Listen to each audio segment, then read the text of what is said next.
Brooks and Davis Real Estate Firm, LLC, offers more value than any other good full-service real estate brokerage firm when it comes to the sale of your home. We offer at least 27 things that contribute to your home selling in the least amount of time at the highest price. To receive our free home selling pamphlet, email us at info@brooksanddavis.com or call 713-665-8329. We also assist people who want to purchase homes or who are interested in getting their real estate license. Visit us at www.brooksanddavis.com.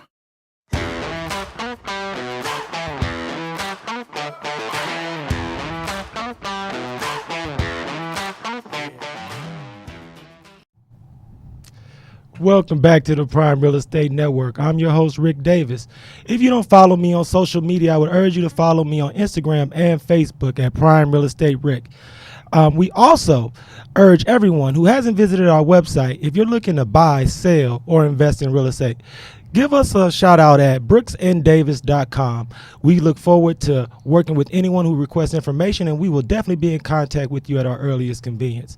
Also, I want to thank everyone who's been pre-qualifying and referring their friends, co-workers, and family for the 100 Homes Initiative.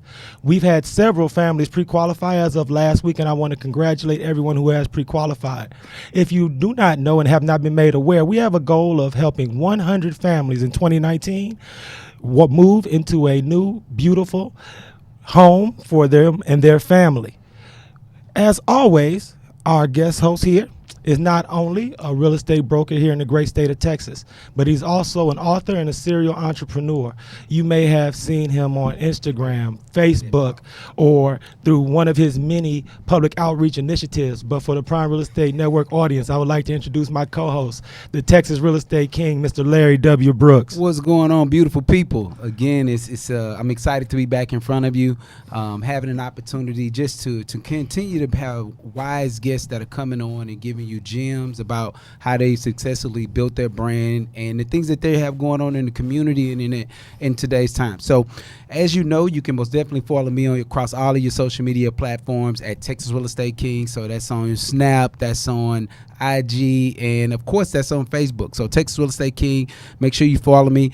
Make sure you share this information, Rick. You know, I think that we had an awesome show last week, and we've just really been rolling out information that people need in order to grow their businesses or either get into industries that we are in. So continue to share, continue to pass the information along, and thank you for all the positive feedback that I get when I see you guys out and about. Thank you, Larry. It's great anytime you have an opportunity to sit in with us. This week, I'm really, really excited because we have an opportunity to introduce to the Prime Real Estate Network audience one of the leading ladies in real estate in the greater Houston area. Yeah. In 2018, she served as the president of the Fort Bend Network of the Women's Council of Realtors, and she now currently serves as the chair of the Fort Bend Network of HAR. She is currently a real estate advisor with Better Homes and Garden Gary Green. And for the first time on the Prime Real Estate Network podcast, I would like to introduce to our audience, Miss Alicia M. Jammer. Hi, guys. Yes, sir. Thank you for having me. I love that I'm drum super roll. excited. The applause. Miss You know Alicia. what? Before you go into it, though, I want to say this, and it's funny how the brand and the work of real estate works, right? I met Alicia a few years back, and the thing is that I've and it's hard when you're busy, but for every venture that she stepped out on, I've tried to be there to support and be a part of it because I see the beauty inside of the brand that she's created within. So I just having you today, I want to first say thank you for just coming, and I know you're busy, and it's always super impressive to be able to get some of your time, be able to pull you away from your business and just have you to be here to be a part of the show. So I had to interrupt him to say that because it meant that much to me. Oh, thank you so much. I'm super excited to be here. It's my first podcast. Oh, wow. Yeah. And, we're going to do everything we City can to make presidents. this experience as enjoyable as possible. So what we want to do here is for everyone who takes the opportunity to either listen to our podcast via iTunes or Spotify or even watches every episode on YouTube, I want you to illustrate for our viewers and people who follow us online what separates your business as a real estate advisor from all the other real estate agents and professionals in and around the area that service clients. Well, getting in this business, it's kind of, you're not sure where to start, where to begin. You see people doing some things, you see others doing things over here, and so you just try and look what everybody else is doing and then create your own. And so for me, it was more about, I want to advise my clients. I am not the agent that somebody calls me and says, I want to buy a house. I take them through the steps, and then they see me at closing, and then they never hear from me again. I want this to be an experience for my clients. Buying a home or selling a home is one of the largest investments you'll ever make. That's right. And I want it to be enjoyable. I want them to be knowledgeable. So many times I see that people don't know what they're signing. They aren't understanding the contract. There are forms that aren't being explained to them. And so when it comes to, presenting them with things, they're like, what is that? We didn't get told that by our last agent. Right. And so that's important to me because I want people to make informed decisions. I don't want them to just, oh, here's a house, I want to buy it, and then they buy it. And then all these other things come up throughout the process because, as you know, with real estate, no transaction just happens like that. I mean, we're managers of so many things throughout that process. Yeah. And I want my clients to feel good and comfortable about what they're doing. So I like to sit my clients down and advise them on start to finish, give them the blueprint. So when they have questions, it's like, I remember Alicia talking about that, and it doesn't sound foreign to them. And the thing that's really interesting, is that you have a very experienced background as far as all type of marketing, event planning, and things that you've done before you started your real estate branding company. How do you use some of those talents in conjunction with your real estate expertise to help your clients above and beyond, let's talk about listings and marketing properties for sale? How do you use all your other talents outside of the things you've learned in real estate to help people? I think it's just about education. My degree is in marketing, business marketing. So taking that degree, and prior to being a real estate agent, I ran a nonprofit for my ex-husband. So I've learned to deal with people. I've learned to put really amazing teams together. I've learned to ask questions when I didn't know something.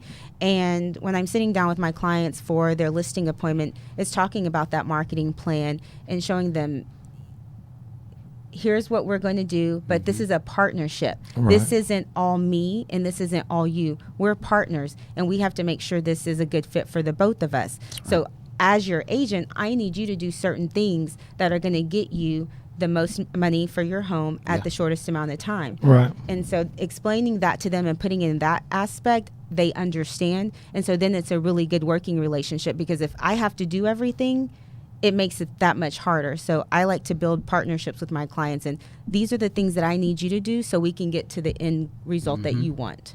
Right. There's quite a few of our listeners and viewers who may be more familiar with you because of some of your public outreach initiatives. A lot of times, especially with the organizations that you've led and been the chair of, there are so many opportunities to work with the public that people might have seen some of your other work via magazines or online. So let's talk a little bit about the work you do with the Women's Council of Realtors in Fort Bend, and how you've been able to positively affect the community through your work with that organization. At a young age, running that nonprofit, I learned that what a leader is. It's the ability to make everyone else around you great. That's right. And that's not just in real estate, that's in anything. And when I came here and I took a year off, I got my kids acclimated to, new schools, new friends, new everything. And then I got into real estate. And in doing so, I was like, how am I going to make all this work? What am I going to do? And how can I be part of the community? Because that's my background. So I had an agent in my office who was actually the incoming president at the time. And I thought, I just want a small role. How can I help? Right. And she had a bigger plan for me. She came to me and said, I want to be I want you to be my secretary. And I said, oh, what does that entail? I'm really busy. I'm a single mom. She's like, oh, nothing. It's just, a few board meetings here and there. And it's kind of like one of those things, not volunteer, voluntold. That's outstanding. I like it. And so I became the secretary. I did really well with that, and I made it work. And somehow the next year, I had that incoming president say, I want you to be my president-elect. Now, that was a different story, because that would entail a 3-year commitment. Wow. I'm president-elect. That means I automatically fall into presidency the following year. And then even after that, I'm the immediate past president, and my job is to help the new president with anything that she has. Right. So I sat in that meeting, and the first interview question that they said, tell me about you. And I said, I'm a mom, and that's my first priority. And I understand that if this job description is not, fitting for my time and my schedule and what's most important to me, I understand that, and I will back away and I'll help in another capacity. And they said, we want you. Right. Mm-hmm. And being honest with people is far easier than having to, go back and say, well, I can't do these things because of commitments. But I told them, I'm a mom first, and anybody that knows me and follows me on social media can see that That's right. I don't miss my kids' events. And if I have to schedule things around that, I do so. So it's funny hearing you explain how you were able to step up and get involved, because the title of this episode is Step Out and Step Up. And I think what you were just explaining is a great example of you stepping out of your comfort zone and stepping up to what people were demanding of you. It's kind of funny because it reminds me of an old saying, you're like the people's champ. You're the person, you didn't plan this for yourself. But when the community and the people raise you up and they put you on a certain platform, you owe it to these people to step up and take a leadership reign. So I want to commend you on that. thank you. Mm-hmm. It hasn't been easy. No, that's why she's like, hold on. I let me mean, clear that there are up. times when I've had to be out of town for women's council, state meetings. And for instance, there was a time last year, we had our orientation for my incoming president year. Right. My son they all had football games. Yeah. I drove to Austin, stayed there for my meetings. That Saturday morning, I got up at 4 a.m., took a flight from Austin to surprise my kids, because I've never missed a football game of my kids. Wow. Walked in that house, got them all ready, took them to all 3 of their football games, got on the plane immediately after that, flew back to Austin, and then drove back the next day just so I could be everywhere. Everyone that needed me, I was there in some capacity. So it's not easy, but you make it work. No, That's I mean, impactful. because That's we're going to very take some impactful. time, and this question is for both of you all. Larry, and of course you, Ms. Jammer. What can you illustrate for people who may be listening to this podcast to help motivate them to have the strength to step out of their comfort zone?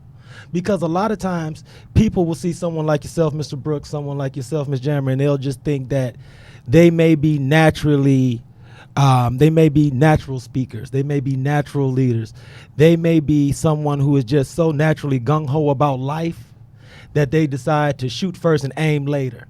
What is it that both of you all feel gave you the strength to step out of your comfort zone and do things that maybe isn't a part of just your core competencies?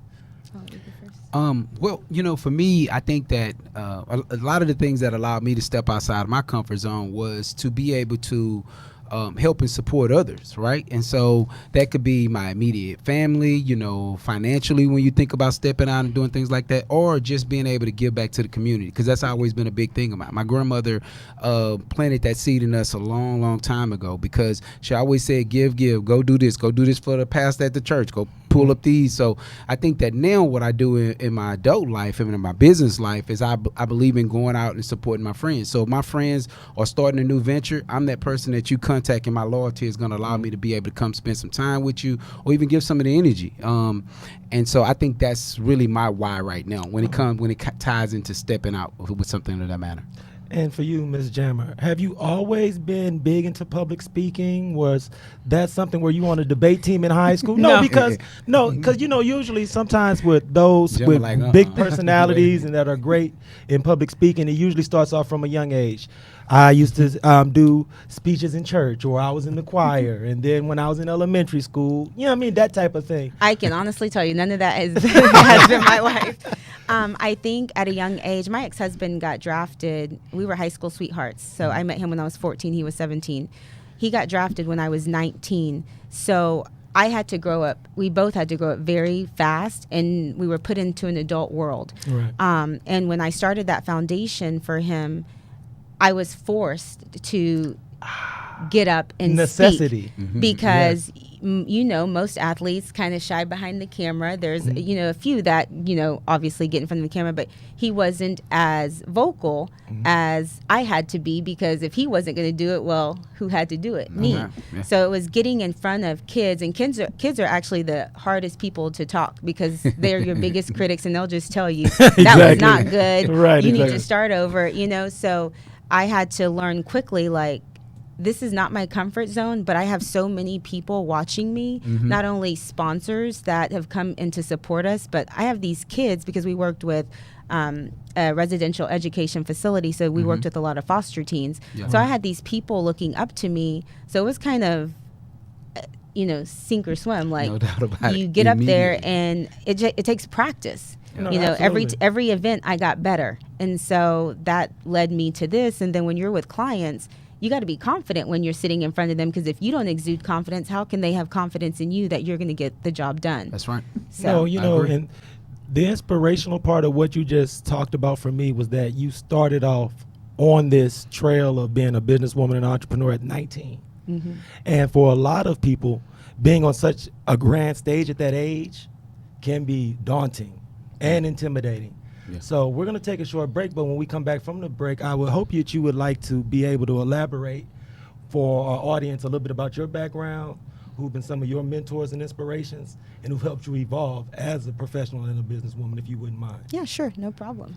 We're going to take a short break to hear a word from our sponsor. I urge everyone to stay tuned into the Prime Real Estate Network.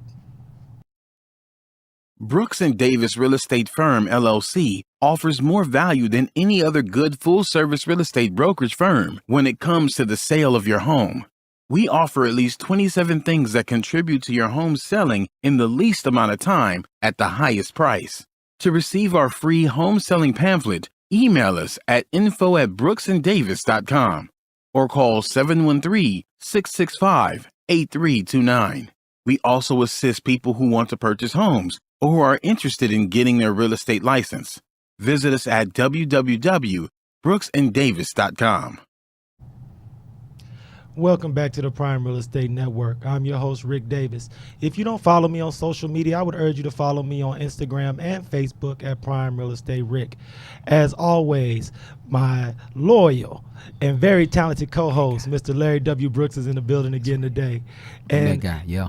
As our special guest, we have Miss Alicia M. Jammer, who served as the president of the Women's Council of Realtors for the Fort Bend Network and is currently the chair of the Fort Bend Network's HAR. So I would like to once again introduce the Prime Real Estate Network audience to Miss Alicia M. Jammer. You know, I like that. See, I'm glad we introduced that. That drum roll thing is just exciting, right?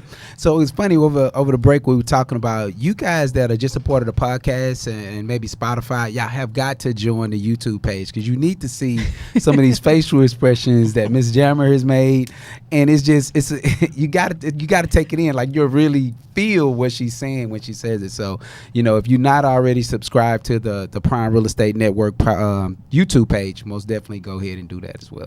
And if you are not a part of the Prime Real Estate YouTube page, we would also urge you to join, subscribe, and leave a really nice mention about Larry or myself. We would really appreciate it. And for those who are only listening to us on Spotify or iTunes, I have, I believe, a really cool lime green sports coat on today. He does. It is lime. It is. Hey, look, and if you haven't seen anyone wear a lime green sports coat in a long time, check us out on YouTube, and you'll be the judge if I did this decently, okay, or terribly. And actually give us some plugs, because he got several combinations going on over here. I'm trying to figure out if it worked. Now I know in his youthful days he was a noob, so you can pull off pretty much anything being one of those guys. But I'm trying to figure out if this combination works. So y'all give us some feedback on this guy's combination today. My inspiration was the vintage Sprite can. So if you are a fan of Sprite, you will love my outfit today. So definitely check us out on YouTube and let me know if I pulled this off or not, because I'm curious to know everyone's opinion. But back to our interview, Ms. Jammer. Before our break, we were talking about your real estate brand and your work in the community and your community outreach. But I want to get into a little bit of your professional background. I know you said that you've been working as far as building nonprofits and working on a professional level since you were about 19, working with the community. But let's talk about some of your education. A lot of times what Larry and myself have found with this platform is that a lot of our guests, when we ask them about their inspirations as far as entrepreneurship and owning their own companies and being their own boss, we're always really amazed at the vast variety of different inspirations that people have from their youth. So who inspired you or served as a motivator to show you that you can be your own woman, have your own brand, and have a thriving business all at the same time? Just my sisters. I have two sisters. Oh.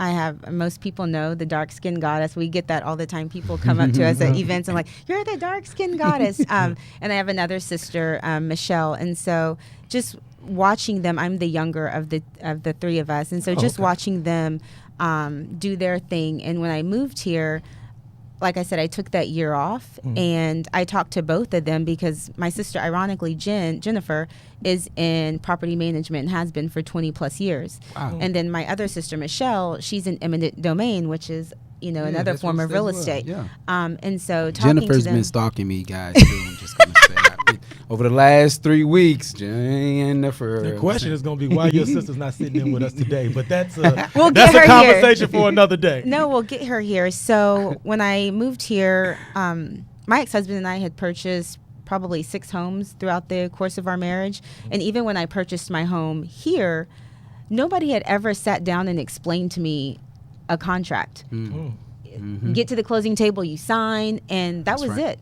Right. That was even my experience before I got my license, like I said, here. And so in talking with them, I said, I love real estate. I used to go into open houses just to look, at the different homes and different styles. And I said, what can I do that would allow me the flexibility with my kids? And my sister said, why don't you think about real estate? And I said, actually, ironically, it had come up a few times. And I talked to my prayer partner, and she says, I think you can do it. I called Champion School of Real Estate and asked them, how do I get enrolled? And I wasn't sure how this whole process worked. She told me that classes were over at like 4:35, and I said, oh, I can't do that. I need to take online classes. And she asked me why. And I said, well, I have to pick up my kids from school. And she said, that's not an issue. Like, this isn't, real estate school is not like you got to be in class it's very flexible. If you need to leave, you can leave. And so I said, because I'm a in-class learner. I'm not a good learner when online. Exactly. Like, I'm gonna push it off to the very last minute. And so I got signed up, took my classes, got my license, and just talking with them and giving me tips on like how to build my business. And then I went for my interview with my broker after I passed my test, and she was that was the first. Anybody that knows, when you get your real estate license, you start getting a ton of mail from different brokers wanting you to come interview. I mean, a ton of mail. And so the first letter I got was from actually my broker, Nikki Owen, and I went and sat with her, and we ended up being there for like 3 hours. Wow. And I said, this is the fit for me, because we talked about everything other than real estate, just life and my journey to get me where I was, because I hadn't worked in a corporate world. So a lot of people look at you like, well, even though you ran a foundation, that's not a job. Wow. And so I joined. Until they tried. Yeah, until you try it, you don't know. And so I joined, that company, and I've been with them since. And the support and the amount of lovely women that are lovely men and women that are in my office has been more than I could ever ask for. As a new agent, I knew I needed support. I don't know everything about everything. Right. And to have people in my office that'll literally drop what they're doing to answer a question for you is invaluable. That's right. So. And I know a lot, especially with your Women's Council work, Women's Council of Realtors work, they do a lot of education for new realtors, mentoring projects and things of that nature.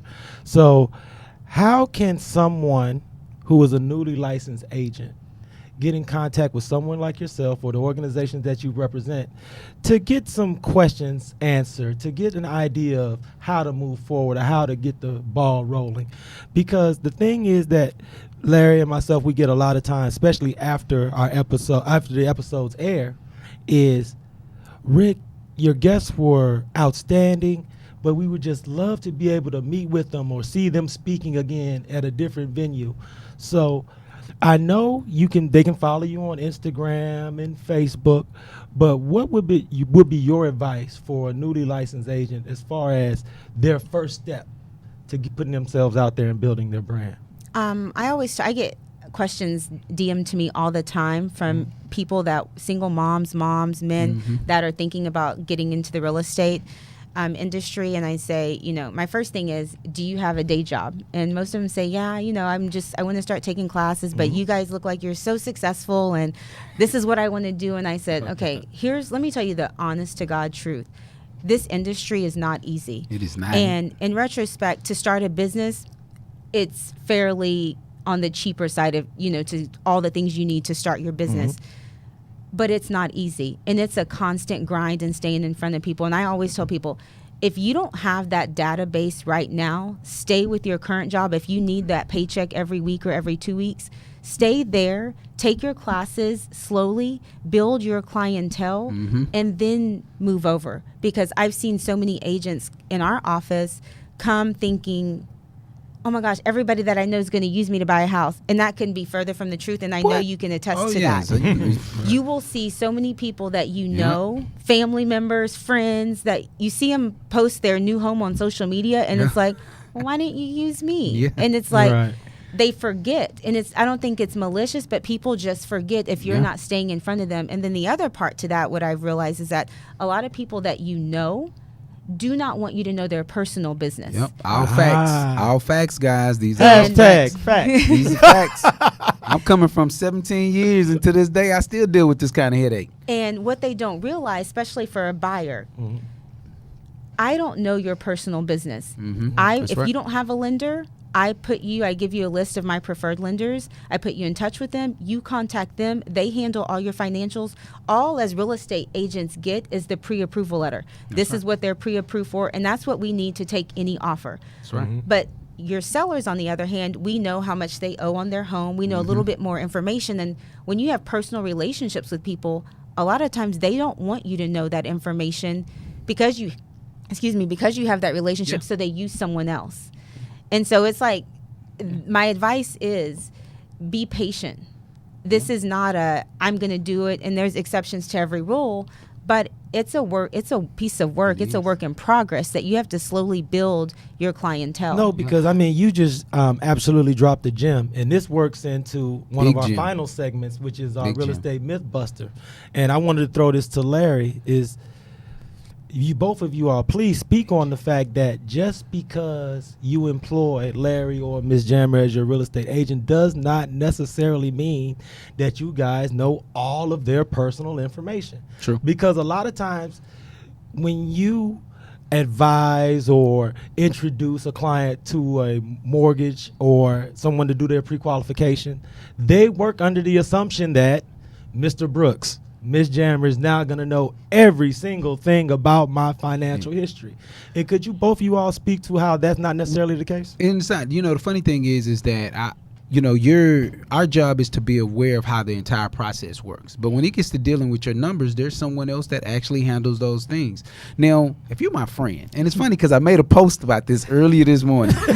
Right. And so here, it was funny because in that post I said, when friends become clients. See, in real estate, a lot of times our clients become our friends. That's most commonly because, we build that relationship of going through the process. But actually having an opportunity to say, this guy was my friend. This guy been my friend for 15 years. And when he finally decided to make his first purchase, I was who he thought of. Like that's impressive because you really want your friends and your close associates to use your services, but it just doesn't happen that often. Yeah, it's disheartening. If you're in the business, I know it's happened to you. And to be honest, we don't want to know your personal business. That's not what we're here for. And in the chance that we do, this relationship is confidential. I've helped friends, and actually helping friends is more tedious than helping someone that you don't know at all. And so I tell people, so knowing your personal business doesn't do me any good. But in case that I do get some of your personal information, this relationship is confidential and it's outside of our friendship. So if I have a friendship with you, when we're friends, we're friends. When it's business, it's business. And I keep those separate. And that's how you have to handle that relationship. But if you're the friend, you don't know that unless you employ your friend. That's right. No, Give I your mean- friend a shot. Give your friend a No, shot. absolutely, please, because there's no one who is going to go above and beyond more for you than someone that you've known for a long period of time. So I want to publicly and personally thank you for carving out some time in your busy schedule to sit in for us today. Mr. Brooks, as always, sir, the gems of information that you have been able to share with our listeners and viewers. Thank you for have the been flattery. I invaluable. love it. Flattery will get you everywhere with me. I'm just saying. And I want to thank everyone for tuning into the Prime Real Estate Network. If you had an opportunity, please visit our YouTube channel. You can search for it at the Prime Real Estate Network. Please subscribe. You'll have access to this episode and all of our past episodes as well. Close. And also, if you have an opportunity, please visit our website at brooksanddavis.com for buying and selling real estate. And if you need any information about anything we discussed today, if you would like to reach out and contact Ms. Jammer, please feel free to do so if you want to contact Mr. Brooks. Or if you have any questions about anything that you've heard us discuss today, you can reach out to me directly at 469-431-0495. So on behalf of Mr. Brooks, Ms. Jammer, and everyone here at the Prime Real Estate Network, I want to thank you again for tuning in. I'll see you all next week. Thank you.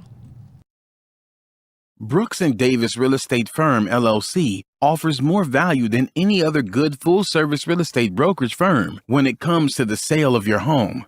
We offer at least 27 things that contribute to your home selling in the least amount of time at the highest price. To receive our free home selling pamphlet, email us at info@brooksanddavis.com or call 713-665-8329. We also assist people who want to purchase homes or who are interested in getting their real estate license. Visit us at www.brooksanddavis.com.